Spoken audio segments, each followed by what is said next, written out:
Assalamualaikum warahmatullahi wabarakatuh. Kami daripada kumpulan 16 yang terdiri daripada saya Nur Taufiqah, Zulaika, Nani, Hazika dan Hadijah ingin membentangkan tentang tajuk yang kami dapat iaitu konsep syurga dan neraka dan kesan dalam kehidupan seseorang Muslim. Syurga adalah alam akhirat yang memberikan kebahagiaan kepada roh manusia yang tinggal di dalamnya selama-lamanya.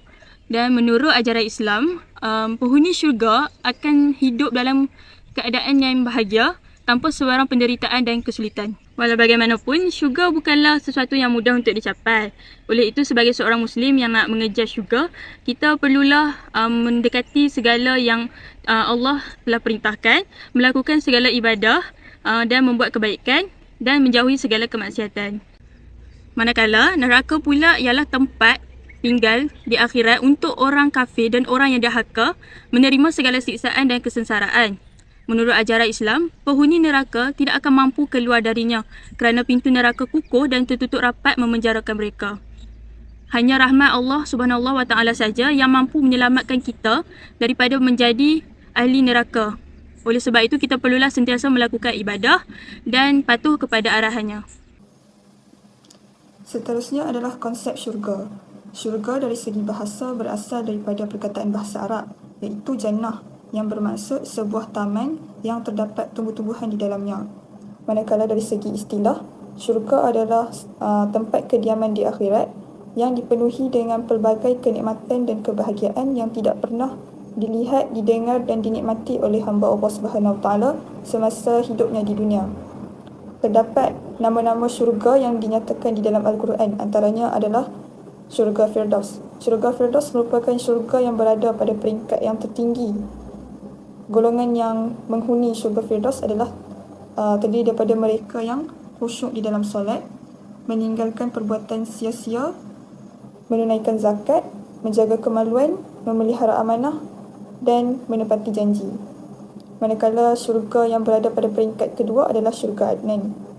Syurga Adnan dihuni oleh orang-orang yang beriman dan beramal soleh, mereka yang banyak beramal, sabar dalam menghadapi ujian yang diturunkan oleh Allah Subhanahu Wa Taala dan mereka yang membalas kejahatan dengan kebaikan. Manakala syurga yang berada pada peringkat ketiga adalah syurga Naim. Syurga Naim dihuni oleh orang-orang yang bertakwa dan beramal soleh. Manakala syurga yang berada pada peringkat keempat adalah syurga Ma'wa. Syurga Ma'wa dihuni oleh orang yang beramal soleh dan takut kepada kebesaran Allah serta dapat menahan hawa nafsu. Manakala syurga yang berada pada peringkat kelima adalah syurga Darussalam. Syurga Darussalam dihuni oleh orang-orang yang kuat iman dan Islamnya. Manakala peringkat yang keenam adalah syurga Darul Muqamah.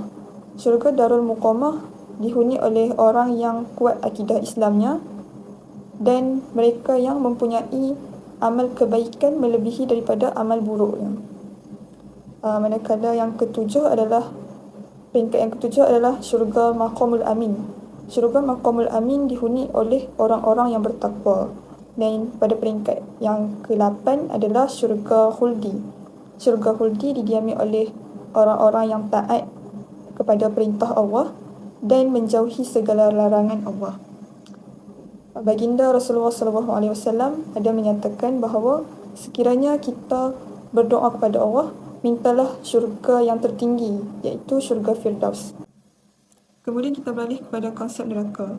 Neraka dari segi bahasa berasal daripada perkataan bahasa Arab, iaitu nar, yang bermaksud api yang menyala. Manakala dari segi istilah, neraka adalah tempat balasan di akhirat yang terdapat siksaan bagi orang-orang yang melakukan perbuatan dosa selama hidupnya di dunia. Terdapat beberapa nama neraka yang dinyatakan di dalam Al-Quran. Antaranya adalah neraka Jahannam. Neraka Jahannam merupakan neraka peringkat pertama, iaitu neraka yang berada pada tingkat yang paling atas. Neraka ini dihuni oleh umat Islam yang tidak mahu bertaubat terhadap dosa-dosanya. Pada peringkat kedua adalah neraka Sa'ir. Neraka ini dihuni oleh umat Islam yang suka merampas hak anak yatim dan orang-orang yang mengingkari Allah Subhanahu Wa Taala. Manakala neraka yang berada pada peringkat ketiga adalah neraka Hutamah. Neraka ini dihuni oleh umat Yahudi dan semua pengikutnya. Manakala selain itu, neraka ini turut digambarkan bahawa apinya boleh menembusi sehingga ke dalam hati manusia dan penghuninya hidup dalam keadaan terikat di tiang panjang. Manakala neraka yang berada pada peringkat keempat adalah neraka Lazar. Neraka ini dihuni oleh iblis, syaitan atau jin kafir dan manusia yang terpujuk dengan rayuan syaitan. Selain itu, neraka ini turut dihuni oleh golongan penyembah api ataupun orang Majusi. Manakala neraka yang berada pada peringkat kelima adalah neraka Saqar. Neraka ini dihuni oleh penyembah berhala.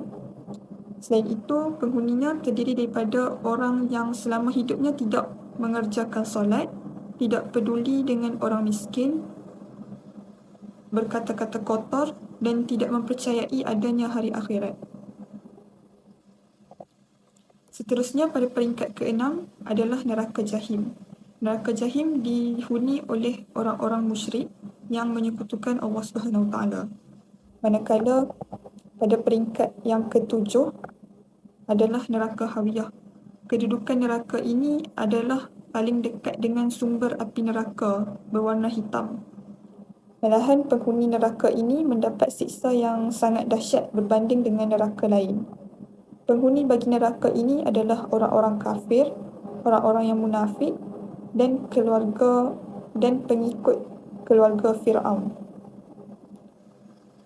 Perkara ini dinyatakan di dalam surah Al-Qari'ah ayat 9 hingga 11 yang bermaksud, maka tempat kembalinya adalah neraka Hawiyah.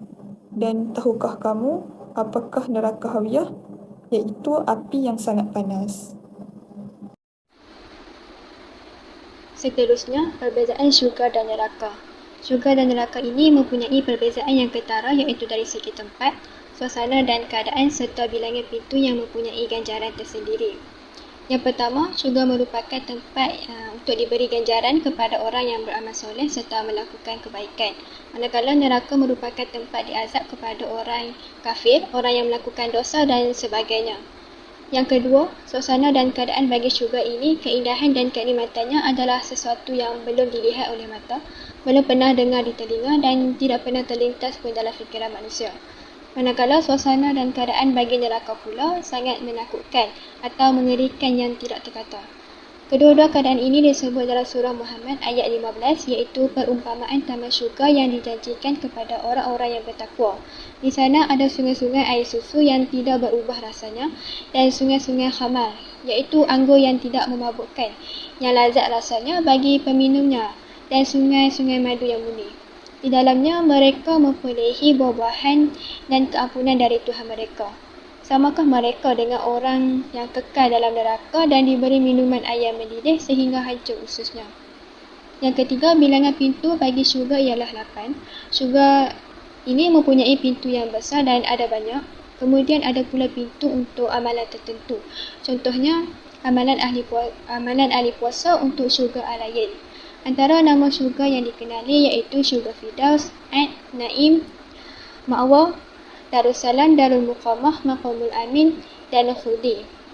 Manakala neraka mempunyai 7 pintu, setiap jenis pintu ni Allah khususkan bagi golongan tertentu. Ini kerana bukan semua orang melakukan dosa yang sama. Antara neraka yang dapat dikenali ialah neraka Jahannam, Sa'id, Hutamah, Lazar, Saqar, Jahim dan Hawiyah. Seterusnya, gambaran syurga dan neraka di dalam Al-Quran dan Hadis. Allah SWT telah menceritakan gambaran syurga dan neraka supaya kita mempercayai bahawa kewujudannya. Yang pertama, gambaran syurga adalah rumah kebahagiaan kepada orang-orang yang beriman. Firman Allah SWT dalam surah Al-Bayyinah ayat 7 hingga 8. Qala Allah Ta'ala, innal ladzina amanu wa amilus solihati ulaika hum khairul bariyah jazaohum inda rabbihim jannatu adnin tajri min tahtiha al-anharu khalidina fiha abada radhiyallahu anhum wa radu an dzalika liman khashiya rabbah. Yang bermaksud sesungguhnya orang-orang yang beriman dan mengerjakan amal soleh, adalah sebaik-baik makhluk Allah. Dan Allah telah menjanjikan untuk mereka syurga adnin, iaitu syurga yang mengalir di bawah sungai-sungai yang mengalir di bawahnya, dan mereka akan kekal di dalamnya selama-lamanya. Okay, gambaran syurga yang kedua adalah usia penghuni syurga yang muda. Contohnya seperti dalam hadis riwayat At-Tirmizi, yadkhulu ahlul jannah al-jannah jurdan murdan mukahalin, yang bermaksud penduduk syurga akan masuk ke dalam syurga jurdan, iaitu dalam keadaan tidak berbulu, murdan yang tidak berjanggut, dan kelopak matanya hitam seperti pakai celak, dan umurnya antara 30 hingga 33 tahun. Menurut Rasulullah sallallahu alaihi wasallam, usia penghuni syurga adalah 33 tahun, dan ketinggiannya adalah semuanya akan sama seperti manusia pertama yang diciptakan oleh Allah SWT, iaitu Nabi Adam AS, iaitu ketinggiannya 60 hasta. Seterusnya, gambaran syurga yang ketiga adalah terdapat banyak sungai yang mengalir di dalam syurga. Firman Allah SWT dalam surah Al-Hajj ayat 23 yang bermaksud, sesungguhnya Allah SWT akan memasukkan orang-orang yang beriman dan beramal soleh ke dalam syurga-syurga yang mengalir di bawahnya sungai-sungai. Syurga ni di mana tempat kita tidak akan berasa dahaga langsung, kerana terdapat banyak sungai-sungai yang mengalir di dalam syurga. Dan salah satu minuman yang terdapat di dalam syurga adalah anggur. Di mana di dunia perahan anggur tu iaitu air arak yang memabukkan, tetapi air arak di dalam syurga tu tidak memabukkan, dan terdapat sungai yang mengalirkan air arak tersebut. Seterusnya, gambaran neraka di dalam Al-Quran dan hadis yang diceritakan oleh Allah SWT. Gambaran neraka yang pertama adalah, neraka ni lebih luas daripada bumi. Daripada Abdullah bin Amr radhiyallahu anhu berkata bahawa Rasulullah sallallahu alaihi wasallam memberi gambaran tentang neraka, iaitu neraka adalah sebuah tempat yang sangat besar dan sangat luas, dan tidak ada seorang pun yang mengetahui kebesarannya melainkan Allah SWT. Hadis riwayat Bukhari dan Muslim. Gambaran neraka yang kedua adalah leher penghuni neraka dirantai, kemudian mereka diseret dan dibakar. Allah SWT berfirman dalam surah Al-Ghafir ayat 71 dan 72 yang bermaksud, ketika leher mereka dirantai, mereka diseret ke dalam air yang sangat panas, dan kemudian mereka dibakar di dalam api. Allah SWT juga berfirman dalam surah Al-Insan ayat keempat, sesungguhnya kami juga menyediakan rantai belenggu dan neraka yang menyala-nyala kepada orang kafir. Okay, gambaran neraka yang ketiga yang disebutkan dalam Al-Quran dan hadis ialah tempat tidur dan selimut yang disediakan di dalam neraka diperbuat daripada api. Allah SWT berfirman dalam surah Al-A'raf ayat 41 yang bermaksud, di dalam neraka disediakan tempat tidur dan selimut, tetapi keduanya diperbuat daripada api neraka. Allah SWT juga berfirman dalam surah Ibrahim ayat 50 yang bermaksud, pakaian mereka juga diperbuat daripada api neraka, di mana manusia yang masuk ke dalam neraka akan tidur beralaskan api dengan diselimuti api di atasnya, seakan tidak ada apa-apa di dalam neraka melainkan api yang panas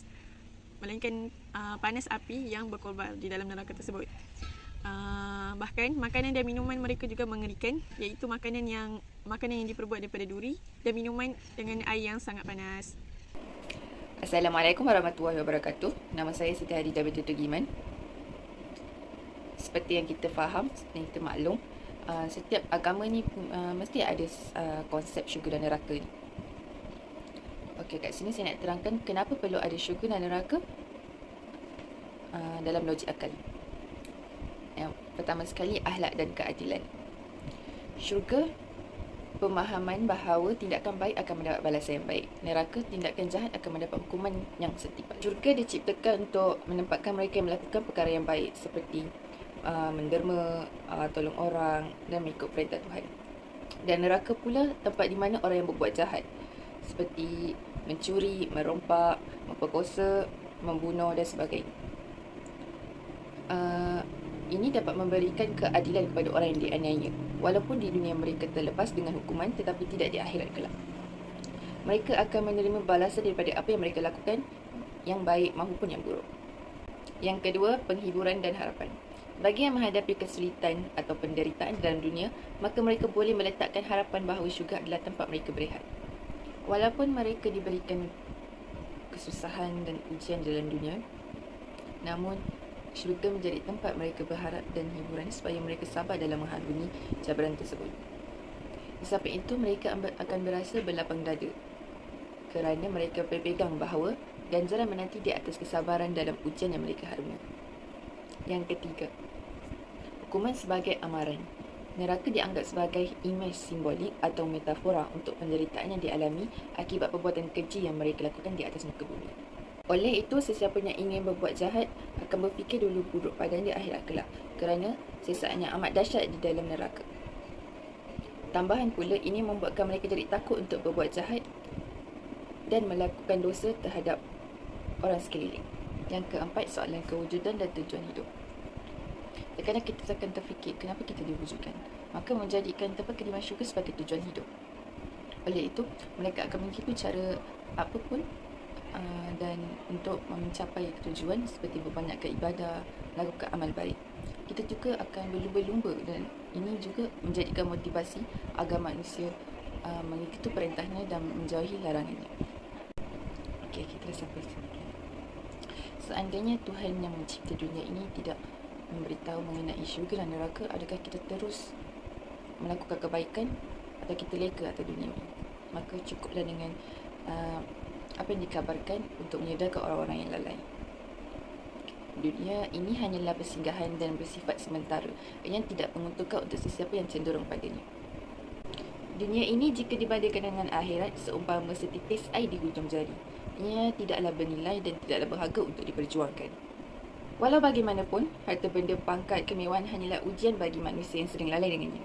Bagi seorang mukmin yang ingin mendekatkan dirinya pada Allah, harus mengikuti aturannya demi memiliki syurga dengan mengerjakan amalan baik dan menjauhi hal-hal yang keji.